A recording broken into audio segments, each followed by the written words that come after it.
Assalamualaikum warahmatullahi wabarakatuh. Halo teman-teman, pada hari ini saya akan membuat video presentasi untuk memenuhi penilaian akhir semester mata kuliah wawasan pendidikan dengan dosen pengampu Ibu Dr. Kori Yohana dengan judul Strategi Pembelajaran Efektif yang dapat meningkatkan mutu pendidikan di Indonesia.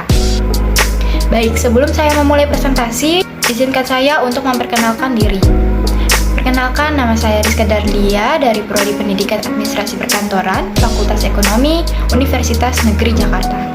Dengan NIM 170621068. Ada pula latar belakangnya, yaitu pendidikan merupakan faktor terpenting dalam membentuk kepribadian manusia. Pendidikan dapat membuat perbedaan positif bagi manusia, baik dari segi pikiran maupun tindakan. Pendidikan memungkinkan manusia membentuk masyarakat, bangsa, kehidupan berbangsa. Untuk meningkatkan mutu pendidikan, pemerintah mengeluarkan PP RI nomor 19 tahun 2005 tentang Standar Nasional Pendidikan. Termasuk dalam aturan tersebut adalah bahwa proses pembelajaran dalam pendidikan terhubung, mengasihkan, menyenangkan, bermanfaat, dan termotivasi untuk berpartisipasi dalam pembelajaran. Undang-Undang Republik Indonesia tahun 2003 nomor 20 pasal 1 tentang Sistem Pendidikan Nasional, yaitu pendidikan adalah untuk menciptakan lingkungan belajar dan proses untuk secara aktif mengembangkan kemungkinan bahwa peserta didik spiritual, keagamaan, dan upaya sistematis. Pengendalian diri, kepribadian, kecerdasan, kepribadian, luhur, dan keterampilan yang diperlukan diri sendiri, masyarakat, bangsa, dan negara. Undang-undang dan peraturan pemerintah tersebut menunjukkan pentingnya memperhatikan kualitas pembelajaran dalam rangka meningkatkan kualitas pendidikan di sekolah. Upaya pemerintah ditindaklanjuti oleh lembaga pendidikan sekolah, negeri maupun swasta, untuk melakukan kegiatan ilmiah yang dapat mengembangkan potensi guru melalui seminar, kursus pelatihan, workshop, dan lain-lain. Dan guru di sekolah sedang belajar. Hal ini akan meningkatkan dan mewujudkan mutu pendidikan. Lalu ada nih permasalahan atau tantangan peningkatan mutu pendidikan saat ini. Yang pertama, pertumbuhan jumlah sekolah dan siswa tidak disertai dengan pemenuhan guru. Bahkan untuk jenjang SD, jumlah guru PNS menurun 2 kali lipat dari penurunan jumlah siswa. Kedua, persebaran guru PNS tidak merata. Semakin baik rasio guru PNS, murid sekolah negeri cenderung semakin baik juga hasil belajar siswanya. Yang ketiga, mutu pembelajaran juga belum baik. Antara lain dilihat dari ujian nasional. Hasil belajar siswa secara rata-rata masih cukup rendah. Variasi hasil belajar juga cukup lebar antar sekolah dan antar daerah. Yang keempat, begitu juga jika dilihat dari penilaian internasional seperti PISA. Meskipun terdapat peningkatan, hasil siswa Indonesia masih lebih rendah dari kinerja siswa negara-negara tetangga. 5. Fasilitas pendidikan juga belum sepenuhnya baik. Intervensi yang sudah dilakukan melalui DAK fisik sejak tahun 2003 belum mampu menyelesaikan masalah kerusakan sekolah. Fasilitas pendukung peningkatan mutu juga belum sepenuhnya tersedia. Yang keenam, masih banyak sekolah akreditasi C dan bahkan yang belum terakreditasi. Pengertian strategi peningkatan mutu pendidikan. Strategi peningkatan mutu pendidikan di sekolah dalam implementasinya tidak lepas dari manajemen peningkatan mutu di sekolah.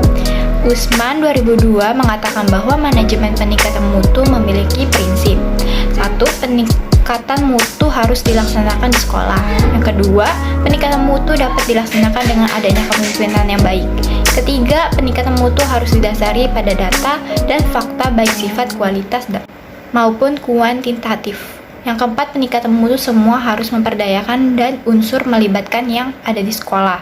Yang kelima, peningkatan mutu memiliki tujuan bahwa sekolah dapat memberikan kepuasan kepada peserta didik, orang tua, dan masyarakat.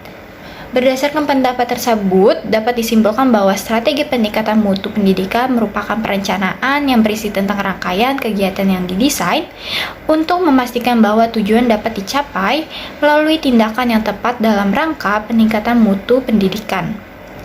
Agar strategi yang diterapkan dapat tercapai sesuai dengan harapan, perlu dirumuskan tujuan yang jelas. Selanjutnya, faktor-faktor peningkatan mutu. Untuk meningkatkan mutu pendidikan di sekolah, Sudarwan Danim 2007 mengatakan bahwa jika sebuah institusi hendak meningkatkan mutu pendidikannya, maka minimal harus melibatkan 5 faktor yang dominan, yaitu pertama, kepemimpinan kepala sekolah. Kepala sekolah harus memiliki dan memahami visi kerja secara jelas, mampu dan mau bekerja keras, mempunyai dorongan kerja yang tinggi, tekun dan tabah dalam bekerja, memberikan layanan yang optimal dan disiplin kerja yang kuat.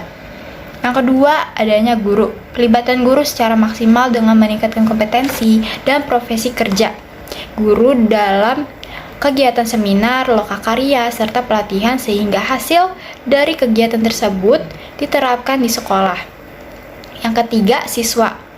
Pendekatan yang harus dilakukan adalah anak sebagai pusat sehingga kompetensi dan kemampuan siswa dapat digali sehingga sekolah dapat inventarisir kekuatan yang ada pada siswa. Yang keempat, kurikulum. Adanya kurikulum yang tepat, dinamis, dan terpadu dapat memungkinkan dan memudahkan standar mutu yang diharapkan sehingga goals atau tujuan dapat dicapai secara maksimal. Yang kelima, jaringan kerjasama. Jaringan kerjasama tidak hanya terbatas pada lingkungan sekolah dan masyarakat semata, orang tua dan masyarakat, tetapi dengan organisasi lain seperti perusahaan atau instansi pemerintah sehingga output dari sekolah dapat terserap di dalam dunia kerja. Baik, selanjutnya peningkatan mutu pendidikan melalui pembelajaran. Implementasi pendekatan konstruktivisme dalam pembelajaran diwujudkan dalam bentuk pembelajaran yang berpusat pada siswa atau student center. Guru dituntut untuk menciptakan suasana belajar sedemikian rupa sehingga siswa bekerja sama secara gotong royong atau cooperative learning. Untuk menciptakan situasi yang diharapkan pada pernyataan di atas, seorang guru harus mempunyai syarat-syarat apa yang diperlukan dalam mengajar dan membangun pembelajaran siswa agar efektif di kelas. Saling bekerja sama dalam belajar sehingga tercipta suasana menyenangkan dan saling menghargai. Dengan demikian, tanggung jawab peningkatan mutu pendidikan di sekolah yang dibebankan kepada guru sangat besar. Kita yakin pada saat ini banyak guru yang telah melaksanakan teori konstruktivisme dalam pembelajaran di kelas. Tetapi volume masih terbatas karena kenyataan di lapangan kita masih banyak menjumpai guru yang mengajar masih terkesan hanya melaksanakan kewajiban. Ia tidak memerlukan strategi ataupun metode dalam mengajar. Selanjutnya, strategi peningkatan mutu pendidikan di sekolah. Pengertian TQM dapat dibedakan menjadi dua aspek, yaitu satu, menguraikan apa TQM. TQM didefinisikan sebagai sebuah pendekatan dalam menjalankan, memaksimumkan usaha daya yang saling berupaya melalui penyempurnaan secara terus-menerus atas produk, jasa, manusia, proses, dan lingkungan organisasi. Kedua, menyangkut apa yang mencapainya. Menyangkut cara penyampaian TQM berkaitan dengan 10 karakteristik TQM yang terdiri dari atas: A. Fokus pada pelanggan. B. Berorientasi pada kualitas. C. Menggunakan pendekatan ilmiah. D. Memiliki komitmen jangka panjang. E. Bekerja sama tim. F. Menyempurnakan kualitas dan secara berkesinambung. G. Pendidikan dan pelatihan. H. Menerapkan kebebasan yang terkendali. I. Memiliki kesatuan tujuan. C. Melibatkan dan memperdayakan karyawan. Nah, menurut teori TQM, mutu sekolah ditentukan oleh 3 variabel, yakni kultur sekolah, proses belajar mengajar, dan realitas sekolah. Kultur sekolah merupakan nilai-nilai kebiasaan upacara, slogan-slogan, dan berbagai perilaku yang telah lama terbentuk di sekolah dan diteruskan dari satu angkatan ke angkatan berikutnya, baik secara sadar maupun tidak sadar. Kultur ini diyakini mempengaruhi seluruh komponen sekolah, yaitu guru, kepala sekolah, staf administrasi, peserta didik, dan juga orang tua peserta didik. Kultur yang kondusif bagi peningkatan mutu akan mendorong perilaku warga ke arah peningkatan mutu sekolah. Sebaliknya, kultur yang tidak kondusif akan menghambat upaya menuju peningkatan mutu sekolah. Nah, selanjutnya ada kesimpulan dari presentasi ini.